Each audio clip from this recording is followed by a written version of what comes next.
Well, thanks for visiting us this morning at KTALnews.com and your Weather Authority app. I'm meteorologist Josh Marces, and this is your Thursday morning forecast update. And some pretty strong storms in the Arklatex late yesterday and overnight. We did have a number of wind damage reports coming in from not only Miller County in Arkansas, but we had some damage reports in and around Shreveport, up in McCurtain County as well, some in Marion County, and even down towards Shelby and Panola counties. So the storms definitely packed a punch. Expect some thunderstorms again today, but we are not in the severe weather outlook today. That said, I can't rule out maybe some gusty winds with the storms, and we should see them start developing late morning, early afternoon. And kind of the side note to all of this is that our temperatures will finally drop off a few degrees, so a lot of locations will at least feel some relief today, and won't be much rain this morning. We're still watching a few showers developing in Texas, so if you're over in our counties here that are in Texas, possibility to see some scattered showers, and we expect by maybe 11 a.m. or so we'll begin to see our next round of storms pop up here. You can see the overnight storms continue to push down towards the coastline.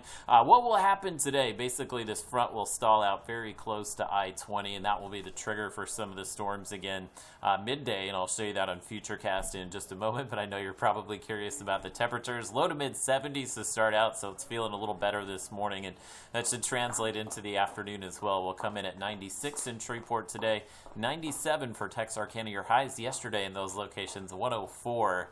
So again, a decent temperature drop for us. Heat index will stay below 105. So again, no heat advisory today, which is something we have not been able to say much over the past few weeks. So I think we'll all enjoy that, and hopefully we'll see no heat advisory tomorrow, as your highs will likely stay in the mid-90s Friday. So let's talk about the storms today. Again, once we get into the late morning, early afternoon, you'll begin to see some of these scattered storms pop up. Unfortunately for folks here in the northern Arklatex that want the rain again today, looks like the front will stay stalled toward I-20, so most of the storms will develop towards I-20 and then drift to the south during the afternoon. But pretty decent coverage being advertised by Futurecast here, and it does show even some rain popping up to the north here, but I do think the heavier rain totals that we see today probably south of I-20. We did have a number of areas yesterday picked up about an inch or two of rain. It was fairly scattered in nature, so the whole region didn't benefit from those rainfall totals, but again, those of you that did see the rain yesterday did see some healthy totals, and it looks like today is still looking at that maybe half an inch range with some of the storms that do pop up here. So again, just a little bit of rain each day will go a long way in kind of helping out with the drought conditions, as well as the burn bans. A lot of burn bans across the Arklatex still in effect here. We will likely dry out tomorrow. It is going to be a warm weekend with highs in the upper 90s, and we have a pretty good shot of rain coming in Monday as well, and that should drop our temperatures again to start out next week.